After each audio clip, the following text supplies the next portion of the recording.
주일 오전 11시 예배 말씀 본문 마태복음 25장 1절에서 4절 우리 믿음으로 함께 읽겠습니다. 그때의 천국은 마치 등을 들고 신랑을 맞으러 나간 10처녀와 같다 하리니 그 중에 5은 미련하고 5은 슬기 있는 자라. 미련한 자들은 등을 가지되 기름을 가지지 아니하고 슬기 있는 자들은 그릇에 기름을 담아 등과 함께 가져갔더니. 아멘. 가져갔더니, 그렇죠? 그러면서 5절부터 13절까지 완전히 상황이 이제 준비한 사람과 준비하지 못한 사람들이 어떤 결과가 나타나는지 그 내용이 그 뒤에 나옵니다. 여러분이 예배를 성공시킬 수 있는 최고의 방법이 있습니다. 여러분, 이 시간 얼마나 아까운 시간입니까? 이 시간을 여러분 최고의 시간으로, 응답의 시간으로 만드는 방법, 예배를 성공시키는 방법이 있어요. 뭐냐? 설교를 하는 이 시간에, 말씀을 듣는 이 시간에 여러분은 기도를 하는 겁니다. 목사님이, 주의 종이 말씀을 전할 때에 여러분들은요, 그 말씀을 가지고 바로바로 기도를 하는 겁니다. 예배 성공이 모든 것 성공이고, 예배 성공이 인생 성공이고, 예배 성공이 여러분 자녀 교육 중에 최고의 교육입니다. 그렇죠? 그래서 여러분 오늘 예배를 성공시켜야 됩니다. 예배 시간은 기도하는 시간입니다. 기도 응답받는 시간입니다. 하나님 살아계신 것과 말로만 했던 그 진짜로 예수가 그리스도인 것을 체험해야 되고, 성령의 역사와 말씀이 조목조목 성취되어지는 그 역사 체험, 여러분 예배 시간에 그 축복 받으셔야 되는 것입니다. 어떤 사람들에게는 기적이 평생에 한 번 올까 말까 하지만 우리에게는 매주마다 기적이 일어나야 됩니다. 왜냐, 우리가 믿는 하나님은 살아계시니까 최악의 상황을 최고의 응답으로 바꾸는 겁니다. 이게 하나님의 자녀죠. 우리 하나님의 자녀는 그래서 기도해서 응답받고요. 그래서 여러분 하나님 살아계신 거 이번 한 주간 또 체험을 하셔야 되겠죠. 오늘 마태복음 25장 1절에서 13절 여기 보니까 예수님께서 10처녀 비유를 하셨죠. 이스라엘 나라에서는 10명, 10이라고 하는 그 숫자는 완전수입니다. 완전수. 그냥 예수님께서 10명의 처녀 이야기를 하는 게 아닙니다. 이유가 있기 때문에 딱 10명을 비유를 든 겁니다. 그 10이라고 하는 숫자, 10이라고 하는 숫자는 완전수, 그리고 전체, 때로는 모든 사람을 말하는 겁니다. 그러면 오늘 10명의 처녀 비유는 꼭 10명만 얘기하는 게 아니라 지구상에 있는 모든 사람들, 여러분을 포함한 모든 사람들을 이야기하고 있는 겁니다. 그래서 10명의 처녀 비유입니다. 그러면 오늘 여러분 말씀을 들으면서 지금 나는 어떤 상태인지, 우리 자녀는 지금 어떤 상태인지 여러분 그것을 빨리 발견하셔야 되겠죠. 어떤 신학자는 똑같은 이 본문을 가지고 또 이렇게 표현합니다. 여기서 말하는 10명의 처녀는 신부는 따로 있고 10명의 처녀들은 들러리다. 그 신부의 10명의 친구들이다. 들러리. 이렇게 말하는 신학자도 있고요. 근데 전통적으로 말하는 신학자들은 오늘 우리가 얘기하는, 여기서 말하는 처녀는 신랑을 기다리는 신부를 얘기하는 겁니다. 여러분을 얘기하는 거죠. 예수님 당시에 결혼 풍습은요, 이겁니다. 여러분, 우리나라하고 저 유대인들하고 시간 개념이 달라요. 우리는 해가 떨어지면 하루가 저물구나 얘기하죠. 유대인들, 이스라엘 백성들은 그렇지가 않습니다. 해가 떨어지면서부터 그 다음 날이 되집니다. 우리하고는 시간 개념이 다르죠. 해가 딱 떨어지면서부터 이제 다음 날로 넘어가는 거예요. 다시 말하면 다음 날로 넘어가는 저녁쯤에 결혼식이 이제 진행이 되는 거예요. 신랑이 이제 신부를 데리러 저녁이나 밤중에 가는 것입니다. 그러면 신부는 준비를 하고 있어야 돼요. 신랑이 자기를 데리러 오기 때문에 준비를 하고 있는 겁니다. 단장을 다 하고요. 옷도 다 준비하고, 왜냐하면 혼인잔치에 가야 되기 때문에 모든 준비를 다 해놓고 이제 기다리는 겁니다. 최고의 아름다운 모습으로 기다리는 거죠. 그러면 신랑이 와가지고요. 신부를 딱 데리고 가는 겁니다. 이게 원래는 신랑 측 아버지가, 다시 말하면 시아버지가 되겠죠. 신랑 측 아버지가요, 야, 이제 네 신부를 데리고 와라.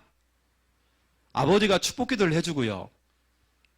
그러면 이 신랑이 이제 신부 측 그쪽 집으로 가는 겁니다. 가서 이제 데리고 오는 거죠. 그러니까 밤중에 이제 신랑이 오기 때문에 늘 이 신부는 깨어서 준비하고 있어야 돼요. 늘 아름다운 모습으로 단장을 하고 준비를 하고 있어야 되는 거죠. 그러면 이제 신랑이 딱 데리고 이제 가서 어디로 가냐면 혼인잔치를 어디서 하냐면 신혼집입니다. 여기가 신혼집 혼인잔치 하는 곳으로 데리고 가는 겁니다. 거기서 유대인들은 약 일주일 정도를 혼인잔치를 했대요. 우리는 하루만 해도 피곤하던데 일주일 갔다가 이렇게 파티를 하고 이렇게 한대요. 그래서 신부는 늘 신랑이 언제 올 줄 모르기 때문에 늘 단장하고 준비를 하고 있어야 되겠죠. 예수님께서 오늘 이 말씀을 하면서 다시 오실 예수님, 재림하실 예수님, 너희는 정말 깨어서 기도해라. 성경에는요, 고린도 후서 11장 2절에 보면 내가 너희를 정결한 처녀로 한 남편인 그리스도께 드리려고 중매합니다. 우리가 처녀돼요. 오늘 말하는 이 처녀가 바로 우리 돼요, 우리. 그리고 그리스도가 우리의 신랑이 돼요. 그 신랑과 우리인 이 처녀를 중매하는 일을 사도 바울이 했대요. 우리의 진짜 신랑은 예수 그리스도죠. 우린 늘 그리스도를 기다리고 그분이 오실 그날을 기다리면서 늘 우리는 그 재림하실 그 그리스도를 우린 깨어서 늘 단장하며 늘 우린 준비해야 되겠죠. 예수님이 언제 오실지 모르기 때문에 우리는 늘 깨어서 기도하면서 준비해야 되겠죠. 오늘 그걸 의미하는 겁니다. 그 오늘 예수님께서는 첫 번째 1번 열처녀 비유를 들었죠. 여기에 보니까 10명의 처녀들, 다시 말하면 모든 사람들이요, 신자나 불신자나 모든 사람들, 이 10명의 처녀들이 등을 다 가지고 있어요. 이유가 있습니다. 저녁 때 결혼식을 하니까 언제 올 줄 몰라요, 신랑이.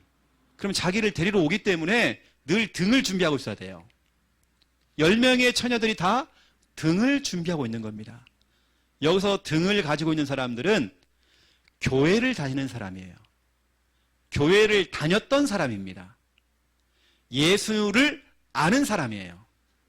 예수를 믿는 사람이 아니라 예수를 일단 알고 있어요. 10명의 처녀는 다 등을 가지고 있었죠. 공통되게. 또 여기는 뭐가 나오냐면 기름이 나옵니다. 기름의 의미는 성령을 말하는 겁니다. 기름을 준비했다, 기름을 가지고 있다는 말은 내가 성령 하나님을 모시고 있다. 성령 하나님을 내 마음에 영접을 했다. 예수 그리스도를 나의 주인으로 인정을 하고 그분을 내 마음에 모셔드렸다. 이게 바로 기름을 의미하는 겁니다. 근데 오늘 예수님께서는 열처녀를 얘기했지만 두 종류의 사람을 구분을 해서 설명하고 있는 겁니다. 그 첫 번째가 뭐냐? 구원받지 못한 사람. 이것을 오늘 성경에는 미련한 5 처녀를 얘기했습니다. 10명 중에 5명은 너 미련한 거예요. 신랑이 밤중에 올 건데 이 처녀는 등은 가지고 있었어요. 그 등에다가 기름을 부어가지고요, 불을 붙이면 환해지잖아요. 그런데 기름이 다 떨어졌고 기름이 없는 겁니다. 기름이 준비가 안 돼 있어요. 이 얼굴 보세요. 이 사람입니다. 근데 밖에 소리가 들리는 겁니다. 신랑이 오신다. 소리가 들린 겁니다. 이때 신부가요, 등에다가 기름을 부어가지고요, 불을 밝혀가지고요, 신랑을 맞이하러 나가야 돼요. 그 모습을 보면서 신랑은요, 너무 멋있는 모습 딱 보면서요, 프로포즈를 하거든요. 그런데 기름이 준비가 안 돼 있어. 너무 캄캄해요. 너무 다급하니까 옆에 집에 가가지고요, 기름을 빌리러 간 겁니다. 근데 기름을 못 빌렸어요. 기름을 또 사러 간 겁니다. 기름을 사러 간 사이에 신랑이 왔다가요, 그냥 가버린 겁니다. 왜냐, 이 당시에는 신랑이 신부 측 집에 갔는데 신부가 없으면 신부가 마음이 없구나, 그런 사인으로 봤대요. 갔더니 신부가 없으니까 나에게 마음이 없구나, 시간표가 아니구나 하고 신랑이 그냥 돌아가 버린대요. 오늘 기름을 준비하지 않은, 교회는 다니고 있지만 예수는 안다고 하지만 기름이 준비되어 있지 않은, 예수 그리스도가 인생의 주인이 안 된, 기름이 준비 안 된 이 사람은요, 구원을 받지 못한 겁니다. 어찌 보면 진짜 우리 사이에, 우리 가운데 이런 사람이 진짜 많은 것 같아요. 교회를 다녔대요. 다녀봤대요. 교회를 다니는 게 문제가 아닙니다. 예수 그리스도가 우리 인생의 주인 돼야 돼요. 그렇죠? 예수님 우리 마음에 모셔드려야 돼요. 그걸 구원받지 못한 미련한 5 처녀가 있었죠. 근데 두 번째 보세요. 구원을 받은 사람이 있는 겁니다. 이게 누구냐면 슬기 있는 5 처녀대요. 이 처녀들 보세요. 등도 가지고 있고요, 거기다가 기름도 준비하고 있어요. 기름 보세요, 여러분요. 말통으로 준비했네. 기름을 딱 예비하고 있는 겁니다. 준비하고 있는 겁니다. 딱 준비하고 있으니까요, 밖에 소리가 들리는 거예요. 신랑이 오십니다. 신랑이 왔습니다. 했을 때, 이때 신부가요, 기름을 부어가지고요, 등에다 기름 부어갖고요, 그 심지에다가 불을 붙인 거예요. 불을 붙여가지고 신랑을 맞으러 가는 겁니다. 이때 신랑이요, 등을 들고 나오는 그 신부를 보면서 뿅 가버린 거예요. 이때 신랑이 그 신부에게, 처녀에게요, 프로포즈를 합니다. 멋지게 프로포즈를 다 가죠. 그래가지고는요, 신부 우리 같이 혼인잔치 들어갑시다 해가지고 데리고 가는 겁니다. 데리고 가서 신혼집인 그 장소, 혼인잔치 그 장소로 데리고 가는 거죠. 이게 바로 구원을 받았다, 이 뜻입니다. 여러분, 오늘 말씀을 잘 들어야 돼요. 오늘 예수님께서는 2 종류의 사람을 말씀하고 있는 겁니다. 교회를 다니기 때문에 당연히 구원받는다? 그렇지 않습니다. 진짜로 예수 그리스도가 내 인생의 주인 되어야 됩니다. 여러분, 정말 확인해야 됩니다. 내가 내 인생의 주인인지, 아니면 진짜 예수 그리스도가 내 인생의 주인인지, 여러분 다시 한번 확인해야 됩니다. 실컷 교회는 다니는지 모르겠지만 교회를 다녀놓고 구원받지 못했다, 이런 사람 많습니다. 우리는 정말 슬기 있는 5 처녀처럼 교회도 다니면서 예수님도 알면서 그분을 내 마음의 주인으로 영접한 사람, 이 슬기 있는 처녀가 되어야 되는 거예요.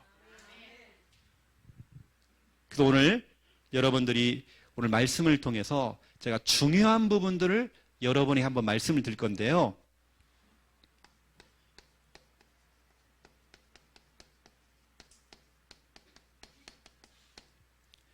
여러분, 구원의 단계가 있습니다. 여러분, 구원의 단계를 여러분 잘 아셔야 돼요. 그냥 무조건 구원받는 거 아닙니다. 처음에는 1번이죠. 구원의 단계. 아는 단계입니다. 불신자도요, 예수님 이름 들어봤어요. 자기도 안 돼요. 나 옛날에 교회 다녀봤대요. 알고 있어요. 아는 단계. 여러분, 아는 단계. 내 문제가 근본 문제구나. 여기에 정말 해결자는 예수 그리스도밖에 없구나. 일단 알아야 되겠죠. 알고 그 다음에 두 번째, 믿는 단계. 에베소서 2장 8절이죠. 믿는 단계가 돼야 돼요. 우리가 하나님의 은혜에 의하여 우리가 그 믿음으로 말미암아, 그렇죠? 우리가 믿었잖아요. 그렇죠? 믿어야 돼요. 예수 그리스도를 믿어야 돼요. 그 다음 정말 중요한 단계가 있습니다. 시인하는 단계, 영접하는 단계가 있습니다. 여러분, 시인해야 되는 겁니다. 로마서 10장 10절, 사람이 마음으로 믿어야 됩니다. 그리고 입으로 시인하여 구원에 이르느니라. 여러분, 우리의 신앙은 침묵신앙이 아니라 고백신앙입니다. 여러분, 평상시에 생활 속에서 여러분 고백들을 많이 하셔야 됩니다. 우리의 신앙은 침묵이 아니에요. 시인하고 고백하는 겁니다. 분명히 성경에는 입으로 시인하면 구원에 이른대요. 그렇죠? 여러분, 자꾸 입으로 시인하셔야 됩니다. 이것을 넘어서면 나중에는 이제는 네 번째, 증인 단계가 되는 거죠. 내가 믿고 있는, 내가 알고 있는 나의 참 주인 되신 그 그리스도를 증거하는 사도행전 1장 8절이죠. 그 그리스도를 이제 증거하는 그 단계. 적어도 여러분들은 이 구원의 단계, 이 정도는 여러분들이 알고 계셔야 됩니다. 오늘 미련한 다섯 처녀는요, 그냥 예수님을 아는 정도, 이 정도로 그냥 끝나버린 겁니다. 교회만 그냥 간 겁니다. 이러면 구원 못 받아요. 여러분, 다시 한번 여러분의 인생에 예수 그리스도가 주인 되시길 바랍니다. 자, 그렇다면 두 번째 2번입니다. 평상시 저와 여러분이 준비할 것이 있습니다. 오늘 세 가지를 준비하셔야 돼요. 그래서 여러분에게 오늘 중요한 부분들을 전달할 건데요. 우리 함께하는 교회 우리 성도님들은 적어도 여러분들은 슬기로운 다섯 처녀처럼 평상시에 여러분들이 등과 기름을 준비했듯이, 그 신랑을 맞이했듯이 우리가 여러분들이 평상시에 준비할 것이 있습니다. 여러분들은 누구를 만나든지 어디에 가든지 그 영혼을 살리고 그 장소를 살릴 스탠바이가 딱 돼야 돼요. 여러분, 우리 성도님들은 늘 스탠바이가 돼야 됩니다. 중요한 시간표 속에서 하나님께 내게 사람을 붙일 수가 있어요. 여러분이 준비가 되어 있어야 그 사람 살릴 수 있잖아요. 쉽게 말하면 준비하라는 겁니다. 사람을 살리고 그 사람을 세울 수 있는 준비를 하라는 겁니다. 우리 함께하는 교회가 여러분에게 그것을 지도하고 있는 거죠. 어린아이부터 시작해서 어른들까지 전체가 스탠바이가 돼야 돼요. 준비됐나? 준비됐다. 그렇죠? 여러분은 사람 살릴 준비가 돼 있어야 됩니다. 여러분, 적어도 여러분 주위에 있는 사람들 제자로 만들고 제자로 세울 수 있는 준비가 돼 있어야 됩니다. 여러분들은 하나님이 어느 곳에 보내든지 간에 거기에 파송받고 가는, 파송받을 준비가 되어 있어야 되는 것입니다. 이 세 가지 준비입니다. 이 세 가지 여러분 스탠바이가 딱 되어 있어야 돼요. 하나님께서 이러한 자에게 사람을 붙이시고 제자를 붙이시고, 그렇죠? 여러분에게 정말 중요한 현장에 또 여러분을 보내시죠. 파송. 자, 그렇다면 여러분 평상시에 준비해야 될 오늘 슬기로운 다섯 처녀처럼 등도 준비했고 기름을 준비해서 신랑을 맞이했던 것처럼 여러분도 준비하는 겁니다. 첫 번째 1번, 여러분 사람 살릴 준비가 돼 있어야죠. 하나님께서는 여러분이 계속 사람을 붙일 건데 여러분 그 사람을 살릴 수 있는 준비가 돼 있어야 되죠. 그 준비가 뭐냐? 구원의 길입니다. 여러분, 구원의 길이 평상시에 여러분 준비가 돼 있어야 됩니다. 목사님에게 맡기지 우리 딸한테 맡기지 내가 못해도. 아닙니다. 여러분이 할 수 있어야 돼요. 여러분이 정말 복음 전해서 여러분이 살려야 되는 거예요. 여러분, 적어도 여러분 주위에 있는 사람을 살릴 수 있는 준비가 돼 있어야 돼요. 당장 9월 21일은 추석 명절입니다. 그러면 우리가 그 기간 동안에 여러 사람들을 만날 수 있단 말이에요. 여러분들은 사람을 살릴 준비를 딱 스탠바이 하고 있어야 돼요. 그럼 하나님께서 사인을 주면 여러분 딱 복음을 전해야 되겠죠. 여러분, 구원의 길. 여러분, 저희 교회에서 말하는 구원의 길은 영적 심폐소생술입니다. 사람을 살릴 수 있는 영적 심폐소생술. 요한복음 5장 24절, 그를 믿는 자마다 영생을 얻었고 심판에 이르지 않으니 사망에서 생명으로 옮겼느니라. 여러분이 정말 정확한 그 구원의 길을 전함으로 해서 나 못 그리는데 아직 괜찮아요. 여러분, 지금부터 차근차근 하시면 되는 겁니다. 목사님, 나는요 돌머리라서 잘 안 돼요. 괜찮아요. 여러분요, 돌은요 한번 박히면요 안 빠져나와요. 그래서 여러분, 사람 살릴 준비하셔야 되는 것입니다. 저도 가만 보니까 사람 살릴 딱 준비가 딱 되는 그때부터 저에게 하나님께 사람을 붙이시더라고요. 지금도 하나님께 계속 저에게 사람을 붙이더라고요. 저는 이번 주간에 중요한 분과 만남이 약속이 되어 있습니다. 공무원이시거든요. 그것도 높은 위치에 계시는 분입니다. 그러면 제가 뭐 하겠습니까? 그분에게 복음 전할 기회가 왔잖아요. 제가 준비가 안 돼 있으면 그분에게 복음을 못 전하는 것입니다. 여러분, 적어도 이 정도 돼야 되죠. 내가 교회를 열심히 다녀주는 게 지금 우리 목적이 아니라 적어도 우리 다락방 안에 있는 우리 성도님들은 사람 살릴 수 있을 정도로는 돼야 하잖아요. 여러분들 이렇게 해야 됩니다. 영적 심폐소생술을 통해서 사람 살려야 됩니다. 여러분, 준비하세요. 스탠바이가 딱 돼 있어야 돼요. 하나님께서 사람을 붙이면 바로바로 살릴 만큼 그렇게 해야 되는 것입니다. 제가 어떤 교회에 부교육자로 있었는데요. 부교육자 가운데 제가 선임이었습니다. 그리고 밑에 이제 또 많은 부교육자들이 있었어요. 이제 막 신참인 전사님이 계셨어요. 그래서 이제 새로운 새 가족이 왔길래 전사님, 이 새 가족 좀 맡아주세요. 복음 좀 전해주세요. 했더니 전사님이 도망가 버렸어요. 전사님이 도망갔어. 나중에 잡아다가요. 너 왜 도망갔냐고. 저 복음 전할 줄 모른다네요. 전도사님이. 그것도 이 전사님은 낙하산이거든요. 중요한 목사님의 아들이에요. 우리 다락방 안에. 복음 전할 준비가 안 돼 있는 거예요.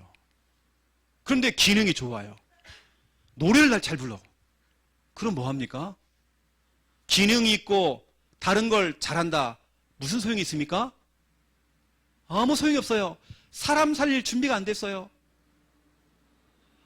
아주 예쁜 사모님을 만나가지고 미인 사모님을 만나가지고 결혼했어요. 그럼 뭐해요? 사람 살릴 준비가 전혀 안 돼 있는데. 여러분, 우리는 정말 사람 살릴 준비가 돼 있어야 됩니다. 여러분, 그래서 우리가 오늘 남는 건 시간이고 구원의 길 한번 해보겠습니다. 1분 구원의 길. 자, 저를 따라해 보세요.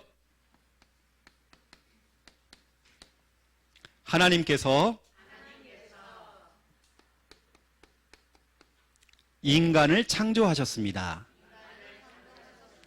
원래 인간은 하나님과 함께 할 때에 행복했습니다. 그런데 인간이 마귀에게 속아 죄를 짓고 하나님을 떠났습니다.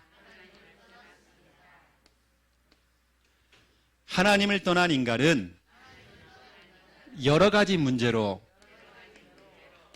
불행하게 살아가다가 죽어서는 지옥에 갑니다. 사랑이 많으신 하나님께서 우리를 구원하시기 위해 구원자를 보내주셨습니다. 그분의 이름이 예수 그리스도이십니다. 예수님께서 십자가에서 죽으시고 부활하심으로 우리의 모든 문제를 해결하셨습니다. 이 사실을 믿고 예수님을 마음에 영접하면 참 행복을 얻고 영원한 천국에 들어갑니다. 이 시간 저를 따라서 예수 그리스도를 마음에 영접하는 기도를 드리시면 됩니다. 예수님, 지금 내 마음속에 들어오셔서 나를 구원하시고 하나님 자녀 삼아 주옵소서. 이제 나는 구원받은 하나님 자녀 되었습니다. 예수 그리스도 이름으로 기도합니다. 아멘. 여러분 딱 준비하셔야 됩니다. 이게 1분 구원의 길입니다. 또 우리 3분 구원의 길, 5분 구원의 길. 여러분 그 구원의 길을 1분, 3분, 5분 구원의 길을 처음으로 시작한 사람이 접니다. 여러분 그 원조한테 배운다는 게 축복입니다. 다른 분들은요 회비를 내고, 제가 다른 노예나 다른 지역 가서 강의할 때 다 회비를 내고 강의를 받아요. 근데 여러분은 오늘 공짜입니다. 공짜예요. 그러니까 여러분들 이 구원의 길 딱 준비해가지고 사람 살릴 딱 준비해가지고요 사망에서 생명으로 옮겨야 됩니다. 그렇죠? 두 번째 2번 여러분이 준비할 거 제자 세울 준비입니다. 여러분이 구원의 길 했잖아요. 이 구원의 길을 나만 알고 있는 게 아니라 너도 알도록, 다른 사람도 알도록 이렇게 만들어 주는 겁니다. 메이커라는 뜻은요 만드는 사람입니다. 구원의 길을 할 수 있는 사람들을 만들어내는 겁니다. 여러분은 자꾸 복음 전할 수 있는 사람을 만들어내는 겁니다. 예수님께서는 공생의 3년 동안에 12사도와 70인 요원을 남겼죠. 예수님의 관심은 마태복음 28장 19절 제자입니다. 사도 바울의 관심은 어디에 있느냐? 디모데후서 2장 1절 2절 제자한테 관심이 있었습니다. 여러분 지금 우리의 관심은 제자죠.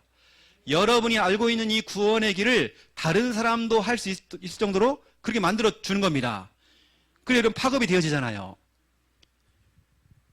구원의 길 제자 메이커라는 단어를 처음 사용한 사람이 접니다. 이걸 가지고 제가 이제 전국을 다니면서 노회에서 이제 저를 이제 부르시니까 거기에 강의를 하고 제가 했었죠. 그럼 저는 가면 구원의 길도 훈련시키지만 그분들 한 분 한 분들을 구원의 길 제자 메이커로 만들어줍니다. 당신들도 이렇게 앞으로 구원의 길을 다른 사람에게 파급시켜라. 홍콩에 가서요. 홍콩에 가서 중국에 있는 중요한 목사님들, 현지인 목사님들 모셔다가 홍콩에서 제가 전체 전도 훈련을 시켰습니다. 2박 3일 동안 전도 훈련을 시키고 그분들과 함께 홍콩의 그 밤거리 거기 나가서 우리 뭐냐면 캠프를 했어요. 2박 3일 동안 뭐 했느냐? 구원의 길 훈련시켰습니다.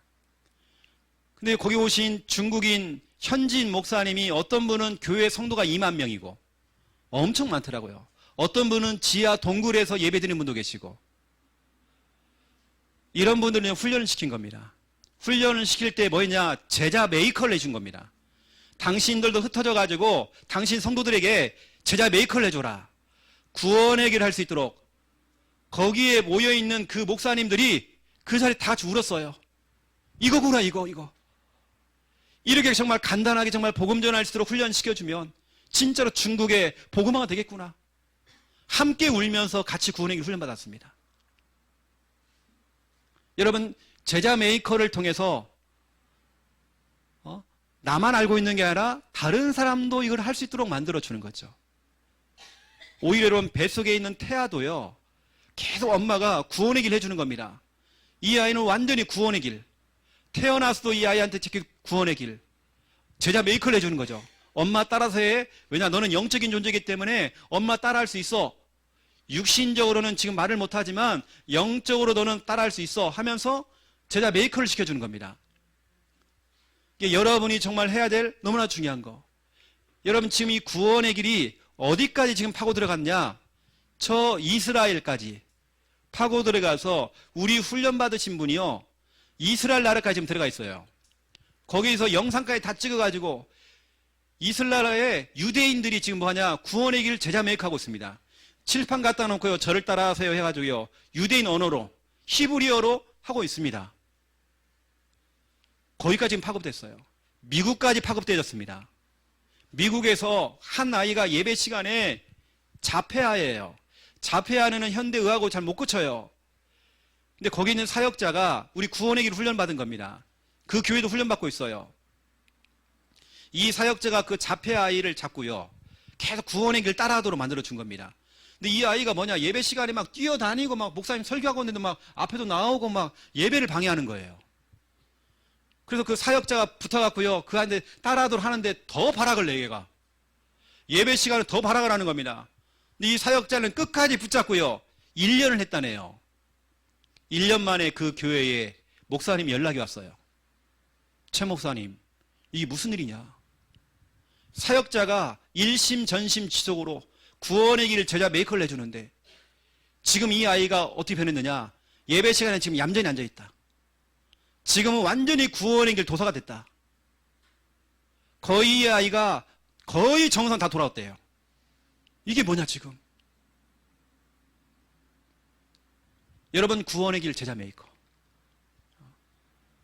여러분들이 적어도 제자를 세울 준비하셔야 됩니다. 여러분 가까이 있는 여러분 자녀들을 제자로 만들어야죠. 구원의 길을 할 수 있는 사람으로 만들어야죠. 제자 메이커 할 수 있는 제자 세울 준비 여러분 하셔야 됩니다. 예수님의 관심, 바울의 관심은 제자에게 있습니다. 세 번째입니다. 파송받을 준비하셔야 됩니다. 이 말은 뭐냐면 나의 사역지를 확정해야 돼요. 파송받으라고 하니까 멀리 가야 되나? 아프리카로 가야 되나? 미국 가야 되나? 이 말이 아닙니다. 지금 내가 있는 곳, 내가 살고 있는 곳, 내가 일하고 있는 곳, 내 학교, 내 직장, 내 지역, 거기가 나의 사역지죠. 오늘 여러분들은 사람 살릴 준비하고 제자 세울 준비를 딱 해가지고요, 딱 스탠바이 하고 있다가 하나님께 여러분이 그곳에 보내실 때에 파송받아야 됩니다. 파송받을 준비가 돼 있어야 되죠. 우리 랩런트들 곧 있으면 우리 광수는 군대 가야 돼요. 이 아이가 군대 가기 전에 사람 살릴 준비를 하고 제자 세울 준비를 하고 가야 되는 겁니다. 그 군부대에 파송 보내야 되겠죠. 우리 아이들 앞으로 대학 들어갈 아이들이 있습니다. 대학에 들어가서 세상 문화에 다 빠져버려요. 이게 아닙니다. 이 모든 준비를 스탠바이를 다 해가지고 대학에 파송 보내야 되는 것입니다. 여러분, 파송받을 때 사도행전 20장 22절에 24절, 저는 우리 김충만 우리 전사님 우리 교회로 부를 때에 제가 이 성구를 줬습니다. 언약으로 전달했습니다. 전사님, 내 계획과 내 동기를 가지고 부산에 오는 게 아니라 성령에 매여서 와야 된다. 성령의 보내심을 받고 와야 된다. 그래서 오게 된 겁니다. 여러분들은 그 현장에요, 정말 성령에 매여서 내가 있는 이 지역이 지금 온 것이다. 이 직장이 내가 지금 오게 된 것이다. 성령의 강권적인 인도 속에서 내가 온 것이다. 사도행전 8장 4절부터 8절입니다. 비어있는 곳, 무너진 곳들, 때로는 전략적으로요, 목사님이, 담임 목회자가 여러분에게요, 여러분을 보낼 수 있습니다. 집사님이 들어가 거기서 순회 캠프도 하시고 다락방 좀 뛰어보시고요. 전략적으로 여러분을 어떤 현장에 보낼 수 있어요. 무너진 곳들, 비어있는 곳 여러분 보낼 수 있습니다. 이렇게 정말 파송받는 거죠. 여러분 직장으로, 여러분 현장으로. 우리 랩런트들은 내가 있는 내 학교의 조장으로 파송받는 겁니다. 난 우리 학교의 조장이야. 앞으로 학교 살려야 돼. 학교 살릴 준비, 사람 살릴 준비, 제자 세울 준비, 파송받을 준비 딱 해야 됩니다. 스탠바이가 딱 돼 있어야 됩니다. 직장인들은 그 직장으로. 그렇죠? 여러분 늘 준비가 돼 있어야 됩니다. 자, 결론적으로요. 예수님께서 마태복음 25장 13절을 말씀하셨습니다. 오늘 열처녀 비유를 쭉 하시면서 13절에 그런즉 깨어 있으라. 너희는 그날과 그때를 알지 못하느니라. 신랑이 언제 올 줄 모르는 거예요. 신부는 깨어서 기도하고 있어야 돼요. 준비하고 있어야 돼요. 스탠바이를 해야 돼요. 여기서 깨어 있어라 이 말은 잠을 자지 말아라 이 말이 아닙니다. 깨어 있어라 이 말은 스탠바이 하고 있어라. 내가 너를 어느 곳에 보낼 때에 누구를 만나든지 사람 살릴 준비하고 있어라. 그 사람을 제자로 세울 수 있는 준비를 하고 있어라. 어디를 가든지 파송받을 준비를 하고 있어라. 여러분 그런 경우 있잖아요. 여러분 직장도 있는데 여러분 갑작스럽게 어디 파견을 나가야 돼요. 그게 바로 파송이죠. 파송받을 준비를 하고 있어야 되죠. 오늘 말씀 마태복음 25장 13절 너무 중요한 겁니다. 여러분 항상 스탠바이 깨어 있어라. 그날과 그때를 알지 못하느니라. 하나님께서 언제 여러분에게 그 대상자를 붙일지 모르는 겁니다. 여러분 늘 준비하고 있어야 돼요. 어떤 분은 준비가 안 돼 있으니까 구원의 길까지는 잘했어요. 영접기도 틀어진 겁니다. 영접기도 안 돼가지고요 주기도문을 하신 거예요. 하늘에 계신 우리 아버지요. 이렇게 돼버린 겁니다. 이러면 안 되잖아요. 여러분 평상시에 딱 준비하고 있어야 됩니다. 그래서 오늘 제목이 준비합시다. 오늘 여러분의 메시지로 딱 드려야 됩니다. 그래 준비하자. 스탠바이가 딱 돼 있어야 된다. 그러면 하나님께서 나에게 우리 가족에게 사람을 붙이신다. 제가 기도하겠습니다. 살아계신 하나님 준비합시다. 오늘 중요한 말씀이 떨어졌습니다. 그런즉 깨어 있어라. 너희는 그날과 그때를 알지 못하느니라. 늘 우리가 사람 살릴 준비, 제자 세울 준비, 파송받을 준비가 되어 있어서 늘 스탠바이가 정말 되어 있기 원합니다. 하나님께서 사람을 붙이실 때에 또 중요한 현장에 나를 보내실 때에 그 현장과 그 사람을 살릴 수 있도록 하나님 축복하여 주시옵소서. 지금이 바로 깨어서 준비하고 또 깨어서 우리가 많은 부분들을 훈련받아야 되고 은혜 받아야 될 시간표입니다. 우리 귀한 성도님들 오늘 이 중요한 시간을 놓치지 아니하고 중요한 언약 붙잡고 승리할 수 있도록 하나님 축복하여 주시옵소서. 감사합니다. 예수 그리스도 이름으로 기도드립니다. 아멘.